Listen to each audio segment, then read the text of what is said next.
চোখের গুনাহ করলে আল্লাহ রাব্বুল আলামিন বান্দাকে দুনিয়াতে 5টা আযাব দেয়, যে আযাবগুলো বান্দা ফেস করে এবং এই আযাবগুলোর কারণে তার পুরো জীবনটা ধ্বংসের দ্বার প্রান্তে পৌঁছে যায়। এবং চোখের গুনাহটা হচ্ছে এমন একটা মারাত্মক বড় গুনাহ বর্তমানে জেনারেশনের কাছে। চোখের গুনাহ করি না আমরা এমন যুবক, এমন মানুষ, এমন নারী পাওয়া বড্ড মুশকিল। কারণ এখন সোশ্যাল মিডিয়ার যুগ, বাহিরে নগ্নতার সময় চলছে। ফেসবুকে ঢুকলে নগ্নতা, বাহিরে গেলেও নগ্নতা। যেখানে আপনি যাবেন দেখবেন অশ্লীলতার একটা সয়লাভ ঘটে গিয়েছে।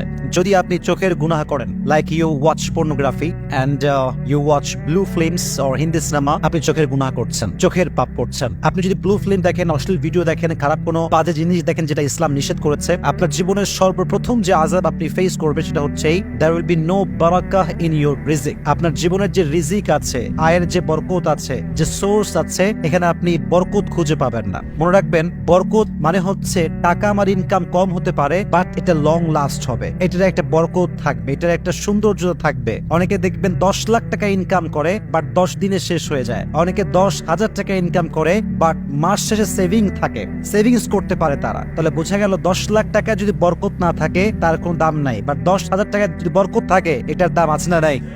বরকত এটা হচ্ছে it's like a blessing in your life. আমাদের জীবনে বরকতটা হচ্ছে একটা নিয়ামত। আর হাদিসে এসেছে ইযা কুনতা ফি নিয়ামাতিন, যখন তুমি কোনো নিয়ামতে আছো, আল্লাহ তোমায় কোনো নিয়ামত দিয়েছে, এটার কদর তুমি করতে শেখো। যদি তুমি গুনাহ করতে থাকো, মাথায় রেখো ফাইন্না যুনুব তাজিলুন নিয়াম, তোমার জীবনের গুনাহ, অন্যায় তোমাকে সমস্ত নিয়ামত থেকে দূরে সরিয়ে দিবে। তাহলে চোখের গুনাহ হচ্ছে একটা অন্যায়, আর রিজিক হচ্ছে একটা নিয়ামত। যে অন্যায় করে, গুনাহ করে, তার নিয়ামত আল্লাহ তাআলা ছিনিয়ে নেয়, কেড়ে নেয়। 2 নাম্বার, কোন বান্দা যদি চোখের অন্যায় করে, তার 2 নাম্বার আযাব হচ্ছে তার জীবনে ভালো কাজে কোনো বরকত থাকবে না, ভালো কাজে কোনো মন থাকবে না, কোনো ইন্টারেস্ট থাকবে না। কাজ করবে ভালো, বাট কোনো ইন্টারেস্ট থাকবে না। এটা একটু ভালো করে বোঝাবার ট্রাই করি। ইন্টারেস্ট বলতে শান্তি, ভালো কাজের একটা মানসিক শান্তি আছে না নাই?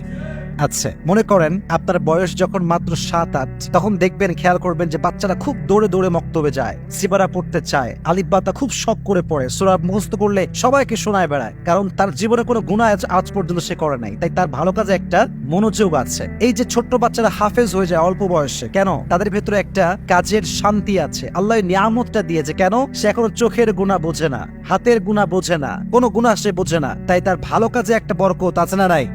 আর একটা কথা মাথায় রাখবেন, যখন আপনি চোখের গুনাহ করতে থাকেন, আপনার ভালো কাজে মনোযোগ বা ইন্টারেস্ট কেন থাকে না? এর কারণটা হচ্ছে এই, মাথায় রাখবেন, যে ব্যক্তি হারাম কাজ করতেই থাকে, একটা পর্যায়ে গিয়ে তার হৃদয়টা শক্ত হয়ে যায়, ফলে তার কাছে গুনাহ আর গুনাহ মনে হয় না। গুনাহ করে, বাট গুনাহ করে যে একটা রিয়েলাইজেশন আছে, একটা অনুধাবন আছে, এটা আর থাকে না। ফলে তার অন্তরটা শক্ত হয়ে যায়, আর যার অন্তর শক্ত হয়ে যায়, তার ভালো কাজে কোনো ইন্টারেস্ট থাকতে পারে। তাহলে বোঝা গেল, আপনি যদি চোখের গুনাহ করতেই থাকেন, আপনার যে ভালো কাজে একটা আগ্রহ, এটা কমে যাবে। যদি আপনি চোখের গুনাহ করতেই থাকেন, যদি এরকম চলতেই থাকে, চোখের গুনাহ হতেই থাকে, গ্রাজুয়ালি আপনার যে মেমোরি লেভেল, আপনার যে স্মরণ শক্তি, এটা আপনার স্মরণ শক্তিকে কমায় দিবে। আপনার স্মরণ শক্তি যদি আগে ছিল 100%, এটা লো হতে হতে 10%-এও আসতে পারে। এবং হাদিসও তাই বলে, যখন কোনো মানুষ চোখ দিয়ে গুনাহ করে, চোখ দিয়ে বাজে অশ্লীল ভিডিও বা বাজে জিনিস দেখে, যেটা ইসলাম পরিপূর্ণ নিষেধ করেছে, আল্লাহ রাব্বুল আলামিন তার ব্রেনের যে অ্যাক্টিভিটি লেভেল, এটাকে লো করে দেয়। আপনি দেখবেন একজন বাচ্চা যার বয়স 8 থেকে 9, অনেক ইতিহাস আছে এরকম, কোন বাচ্চা 30 দিনে হাফেজ হয়ে গেছে, কোন বাচ্চা 15 দিনে হাফেজ হয়ে গেছে, কোন বাচ্চা 1 মাসে হাফেজ হয়ে গেছে, কোন বাচ্চা 1.5 মাসে হাফেজ হয়ে গিয়েছে। এরকম নিউজ বাংলাদেশ সহ গোটা বিশ্বে আছে না নাই?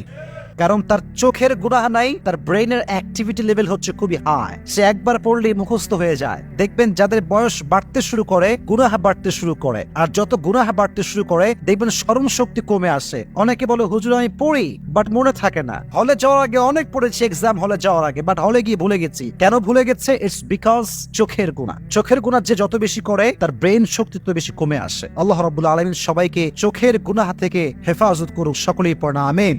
3 নাম্বার আযাব। 4 নাম্বার আযাবটা বড় মারাত্মক, এন্ড ইটস ভেরি সেনসিটিভ। আচ্ছা বলেন তো, কিয়ামতের দিন বান্দাকে সবচেয়ে গুরুত্বপূর্ণ একটা ইবাদত সম্পর্কে জিজ্ঞেস করা হবে। এই ইবাদতের নাম কি বলেন তো?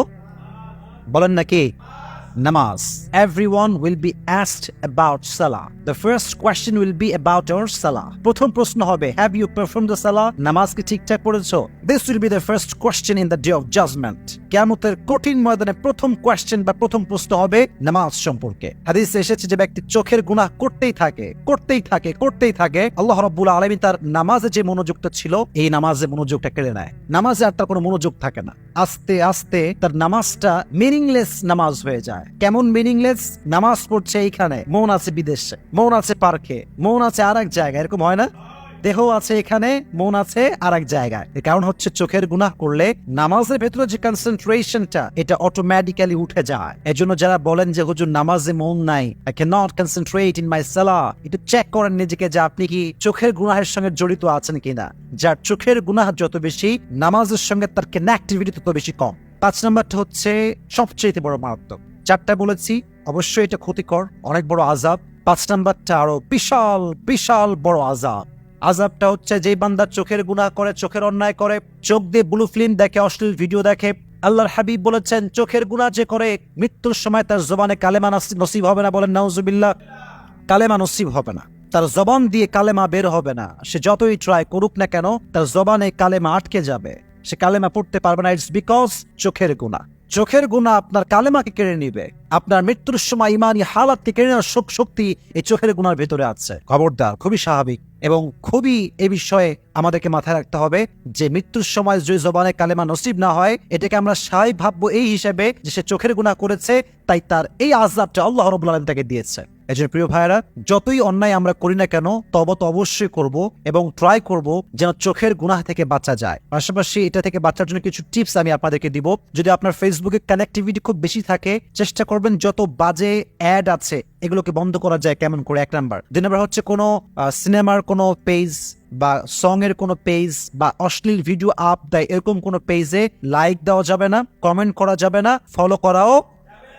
যত বেশি পারেন ভালো ভালো পেজে লাইক দিবেন, কমেন্ট করবেন, ফলো দিয়ে রাখবেন। এতে করে আপনার সামনে বারবার ভালো ভালো ভিডিও শো করবে এবং আপনি নিজের নফসকে কন্ট্রোল করতে পারবেন। আর সবচেয়ে বড় মারাত্মক বিষয়টা হচ্ছে যখন আপনি একটা চ্যানেল সাবস্ক্রাইব করছেন যেটাতে সবসময় নগণ্য ভিডিও আপলোড হয়, ওটার নোটিফিকেশন যখন আপনার কাছে আসবে, অ্যাজ এ মুসলিম অথবা as a normal man, you will not able to control yourself from this video. কারণ হচ্ছে মানুষ তো মানুষ মাত্রই ভুল। যখন নোটিফিকেশন চলে আসবে আপনার মন চাইবে একটু দেখি, তো এই ভিডিও থেকে আপনি নিজেকে বাঁচাতে পারবেন না। এজন্য ট্রাই করবেন সমস্ত বাজে চ্যানেল, বাজে পেজ এগুলোর থেকে নিজেকে দূরে রাখবেন। পারলে ব্লক করে দিবেন একদম সোজা। দেখবেন যে আস্তে আস্তে আস্তে আস্তে আপনার চোখের গুনাহের সংখ্যাটা কমে আসবে। আর যত এটা কমবে আপনি রিজিকে বরকত পাবেন, নামাজে মনোযোগ পাবেন, আপনার জীবনে আল্লাহ ব্লেসিং দিবে। পাশাপাশি মৃত্যুর সময় আপনার জবানে কালেমা নসিব হবে এবং পাশাপাশি আপনার প্রত্যেকটা ভালো কাজের মধ্যে আপনার মনোযোগ বাড়ায় দিবে একজন। আওয়াজ দিয়ে বলেন তিনি কে? তাহলে আমরা 5টা আযাব জেনেছি, আমরা রিপিট করছি, দেন আমরা শেষ করব। 1, যে ব্যক্তি চোখের গুনাহ করবে তার জীবনে there will be no Baraka in his রিজিক, তার রিজিকে কোনো বরকত থাকবে না। 1 নাম্বার বলেন, রিজিকে কোনো বরকত থাকবে না, নাম্বার 1। নাম্বার 2, যে আযাবটা তার হবে সেটা হচ্ছে ভালো কাজে তার কোনো ইন্টারেস্ট থাকবে না। এর কারণ হচ্ছে তার অন্তরটা আস্তে আস্তে শক্ত হয়ে যায়, ফলে তার ভালো কাজে কোনো আগ্রহ আর থাকে না। 3 নাম্বার হচ্ছে তার স্মরণ শক্তি কমে আসে, দিন দিন তার স্মরণ শক্তি যা ছিল এটা পার্সেন্টেজ কমে যায়। 4 নাম্বারটা হচ্ছে তার ইবাদত, সবচেয়ে গুরুত্বপূর্ণ ইবাদত নামাজ তার কোনো মনোযোগ থাকে না। এবং সর্বশেষ হচ্ছে যে চোখের পাপ করতে থাকে, অন্যায় করতে থাকে, আল্লাহ রাব্বুল আলামিন তার জবান থেকে মৃত্যুর সময় কালেমাকে কেড়ে নেয়। আল্লাহ রাব্বুল আলামিন সবাইকে এই চোখের গুনাহ থেকে হেফাজত করুক, সকলেই পড়ে আমিন।